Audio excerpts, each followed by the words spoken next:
The child queen, forced to marry her executioner. You can taste metal in your mouth. You're not sure if it's fear or the cold stone you've been pressing your lips against, trying to see through the arrow slit in the tower wall. Beyond the narrow opening, a sea of enemy banners rolls across the fields like blood spreading through water. She stands there for hours. The girl, 12 years old, orphaned 3 months ago, Duchess of a dying nation. Anne of Brittany has stopped crying. Her ladies whispered that this was good, that queens don't weep. But the truth is simpler and more terrifying. She's run out of tears. All that remains is the arithmetic of survival. How many soldiers does France have compared to her ragtag defense? How many days until the bread runs out? How many ways can a child lose a war she never chose to fight? If you're fascinated by these forgotten corners of history, I'd genuinely love to hear where you're listening from. Comment below. It amazes me that a story from medieval Europe can reach someone halfway around the world, all of us connected by the same question: what would we have done? This is Brittany in late 1488. Not the France we know today, but a separate Celtic nation that has held its independence for 6 centuries through cunning, geography, and sheer stubborn defiance. The language spoken in its fishing villages isn't French, it's Breton, an ancient tongue that sounds like Welsh shaped by ocean wind. The people here don't think of themselves as French, they think of themselves as the last free Celts in Western Europe, and they'd rather die than surrender that identity. Anne's father, Duke Francis II, spent his final years trying to protect this legacy through impossible diplomacy. He played England against France, promised his daughter to foreign princes, built alliances on paper that crumbled the moment he stopped breathing. When he died that September, leaving no male heir and only 2 daughters, every predator in Europe smelled opportunity. Anne became Duchess before she understood what the word meant.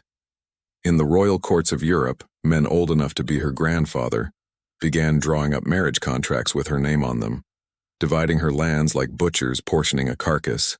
But here's what the marriage contracts couldn't account for: the girl was a strategist. At 13, still playing with dolls in any just world, Anne engineered a secret wedding by proxy to Maximilian of Austria, the Holy Roman Emperor. He wasn't even present. A stand-in wore his gloves and spoke vows on his behalf while Anne trembled through Latin prayers she'd memorized phonetically. It was theater, political sorcery, and for a brief, glorious moment it worked. Brittany was now under imperial protection. The wolves would have to think twice. Except wolves don't read contracts. They read weakness. King Charles VIII of France was only 21, but he'd been raised on a simple doctrine. France's borders were wherever French armies could reach. Brittany was too close, too wealthy, too strategically placed at the mouth of the Atlantic to remain independent. Anne's paper marriage to Maximilian was an insult that required correction. In the spring of 1491, French forces poured across the Breton border like a breaking dam. They moved with terrifying efficiency, coordinated, well-supplied, unstoppable. Town after town opened its gates rather than face siege. By summer, Anne was trapped in the city of Rennes, with a dwindling garrison and the crushing realization that Maximilian's promised armies were never coming. The Holy Roman Emperor had more pressing concerns: Italy, the Turks, anything but a teenage bride he'd married by proxy and never met. Anne stood on those walls every day watching the French noose tighten. Her advisors spoke in euphemisms: strategic withdrawal, diplomatic solutions, terms of negotiation. But she knew the language of power well enough to translate: surrender, marry the conqueror, become the prize that legitimizes the conquest. The siege of Rennes lasted through autumn into winter. Inside the city, horses were slaughtered for meat. Bread was rationed by the ounce. Anne could see the French campfires at night, thousands of them, a constellation of certainty that her world was ending. What no one tells you about sieges is the waiting, the slow erosion of hope measured in dwindling supplies and rising disease. Anne had time to imagine every possible future. She could hold out and watch her people starve. She could flee and become a landless refugee begging for shelter in foreign courts. Or she could do the one thing that might save Brittany from complete destruction: offer herself. The terms Charles VIII demanded weren't just cruel, they were surgical. Anne would renounce her marriage to Maximilian. She would marry Charles. She would sign over Brittany's autonomy to the French crown. And here's the clause that turned marriage into life sentence. If Charles died before her, she would be legally required to marry his successor. She wasn't becoming a queen. She was becoming inheritable property of the French monarchy, a living treaty to be passed from one king to the next like a seal of office. Anne was 15 years old. On December 6, 1491, Anne of Brittany walked down the aisle of the Cathedral of Langres in a dress so heavy with gold embroidery she needed help standing. Charles VIII waited at the altar, a young man with a protruding Habsburg jaw and eyes that revealed nothing. The ceremony lasted 3 hours. Bishops intoned blessings. Choirs sang. Every word was in French, every gesture designed to demonstrate that Brittany was now just another province. Anne spoke her vows in a voice witnesses described as steady but cold. What they didn't record: she'd trained herself to breathe slowly, to focus on the stone beneath her feet, to separate her body from her mind. It was a survival mechanism she'd perfect over the next 23 years. Their wedding night was witnessed. Medieval law required proof of consummation, blood on the sheets to confirm virginity, testimony from attendants that the marriage was completed. Anne endured this ritual humiliation with the same disconnected precision she'd used during the ceremony. But here's what the official chronicles omit. She wept afterward. Not delicate tears, but violent, body-racking sobs that her ladies tried to muffle with pillows so Charles wouldn't hear, and mistake grief for defiance. She was crying for Brittany, for the childhood that ended when her father died, for the future she'd just signed away in front of God and half of Europe. Anne got pregnant within 2 months. The French court erupted in celebration before she'd even confirmed the news. Plans began immediately for the christening of the prince who would unite Brittany and France in blood. Anne, meanwhile, was experiencing something that felt wrong. Persistent pain, bleeding that shouldn't happen, a pregnancy that her body seemed to be rejecting. The court physicians assured everyone this was normal, that women of her class simply weren't accustomed to the rigors of childbearing. They were wrong. At 6 months, Anne delivered a fully formed son who never drew breath. She held him afterward, this perfect, impossible child who would have been called Charles Orléans, who would have been Duke of Brittany and heir to France. His fingers were complete down to the tiny fingernails. His face looked peaceful, as if sleeping. He was dead before birth, and with him died Anne's first hope that motherhood might give her power in a world that measured royal women by the sons they produced. The court's response was immediate and chilling. Anne transformed overnight from precious vessel to potential problem. Was she cursed? Was God punishing the union? Courtiers began placing bets on whether she could carry to term at all. Charles showed no grief for the lost child, only impatience to try again. The baby was buried quickly, with minimal ceremony, as if erasing evidence of failure. Anne realized with stunning clarity, she wasn't a wife who'd lost a child. She was a failed breeding project that needed optimization. What followed was a horror that unfolded over years in the intimate spaces of royal bedchambers and birthing rooms. Anne would endure at least 14 documented pregnancies. Most ended in miscarriage, sudden, agonizing expulsions of hope that left her bleeding and feverish. Others resulted in stillbirths like that first one, fully formed children who emerged silent. A few lived days or weeks before succumbing to infections or mysterious illnesses that medieval medicine couldn't name, much less cure. Each loss compounded the last. Each pregnancy began with diminishing hope and increasing dread. Anne developed a psychological armor that was as impressive as it was heartbreaking. She learned not to name the children in her womb, not to imagine their futures, not to hope too intensely because hope made the losses unbearable. Here's what makes Anne's tragedy almost unbearable. She was actually ruling France while this was happening. Charles VIII became obsessed with claiming the throne of Naples, spending years on Italian military campaigns that consumed resources and attention. Anne found herself managing correspondence, meeting with ministers, adjudicating disputes, all the actual work of governance that Charles neglected. She proved remarkably capable, intelligent, strategic, a born administrator who might have been a great ruler if she'd been born male or in a different century. But none of that mattered. Her political acumen, her diplomatic skill, her success at actual governance, all of it was overshadowed by her body's failure to do the one thing that justified her existence in the eyes of her world: produce a living male heir. Then in 1498, Charles VIII died in the most absurd way possible. He was walking through the galleries of Château d'Amboise when he struck his head on a low stone doorway. He collapsed immediately and died within hours. No poison, no assassination. Just a moment of royal carelessness that ended a reign and changed Anne's life. She was free. For approximately 30 seconds.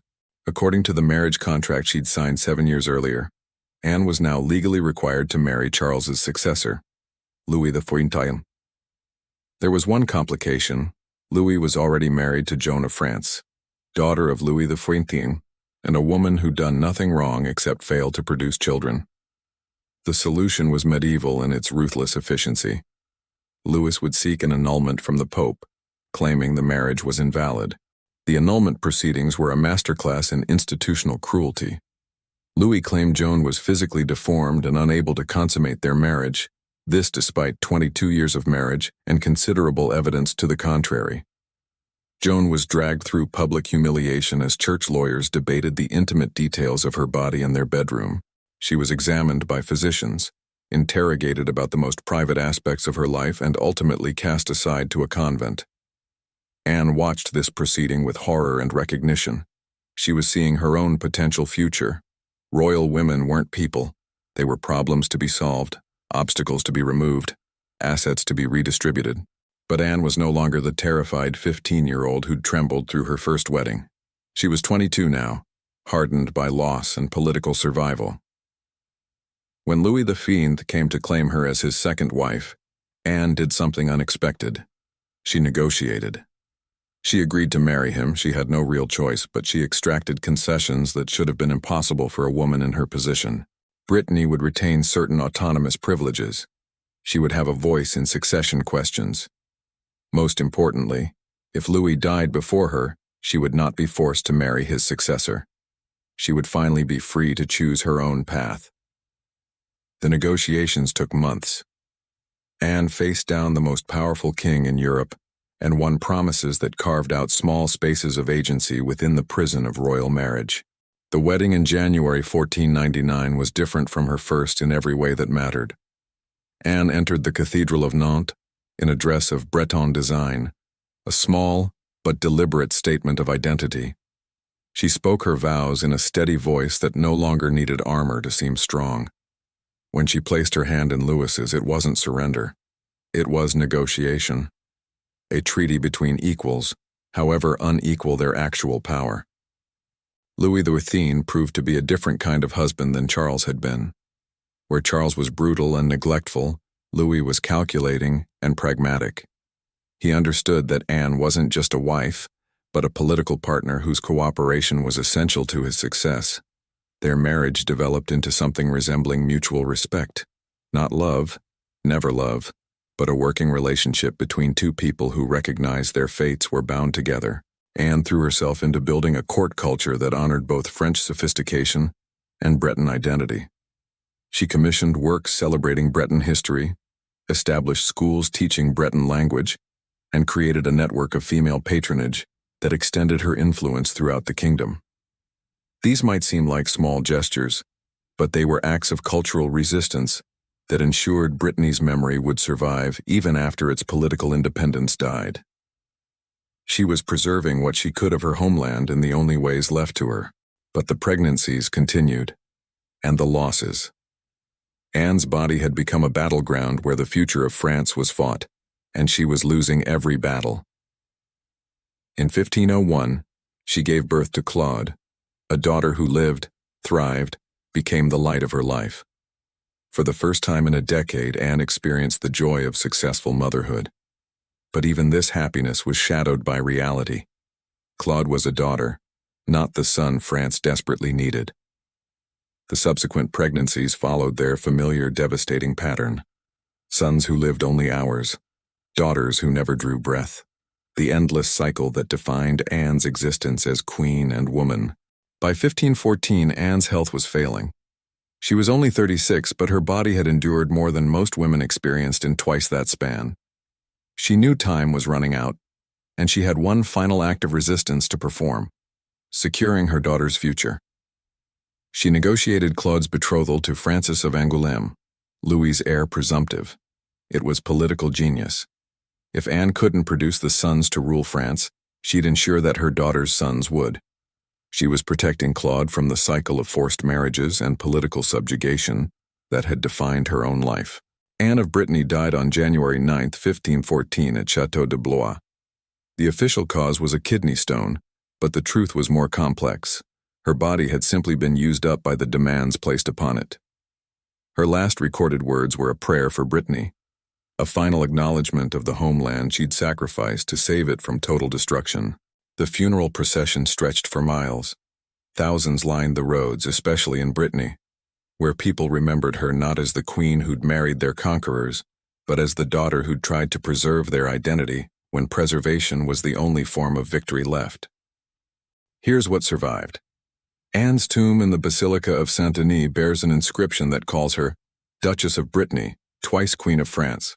The order matters. She chose to be remembered as Breton first. Her heart, literally, physically, was removed from her body and buried separately in Brittany, in the tomb of her parents. It's still there. Even in death, she found a way to divide herself between the two identities that warred within her all her life. French documents from her era reveal something unexpected in their margins. Small notations in Breton, written in Anne's own hand. She was secretly preserving her language in the administrative records of the kingdom that had conquered her people. It was resistance at the cellular level. Defiance written so small it could only be discovered centuries later. Her daughter Claude did become Queen of France, marrying Francis I and producing the heirs that Anne's body couldn't deliver. But Claude's path was different. She married by negotiated arrangement rather than conquest, entered a union that was political but not coercive. The cycle of forced marriage that had defined Anne's life was finally broken by Anne herself, through her careful planning and fierce protection of Claude's future. It was perhaps her greatest victory, invisible to everyone but her daughter. The tower at Château de Nantes still stands. On certain mornings, when fog rolls in from the Atlantic, you can climb to where Anne would have stood watching the French armies approach. The view hasn't changed much. The same fields, the same distant hills, the same quality of light that turns everything silver and gold. If you stand there long enough, you start to understand something about the arithmetic of impossible choices. How sometimes survival isn't about winning, but about preserving something small and precious in the ruins. A language, a daughter's future, the memory of who you were before the world decided what you had to become. Anne of Brittany was a child queen forced to marry her executioner. But she was also the woman who discovered that even within systems designed to crush you, there are hairline cracks where agency can grow. She lost almost everything: her homeland's independence, most of her children, her health, her youth. What she saved was smaller but perhaps more enduring, proof that resistance doesn't always look like rebellion. Sometimes it looks like a heart buried in the wrong kingdom. Sometimes it sounds like words in a dying language written in the margins of conquerors' documents. Sometimes it's a daughter who marries by choice instead of force, carrying forward a fragment of her mother's defiance into a future her mother would never see. The wind still moves through that tower at Nantes, carrying salt and memory. And if you listen carefully, past the traffic, past the tour guides, past the centuries, you can almost hear it. A young girl's voice, steady despite everything, speaking vows in a language that was already becoming history, making promises to a future she was determined to protect, even if it meant sacrificing every possible version of herself to do it.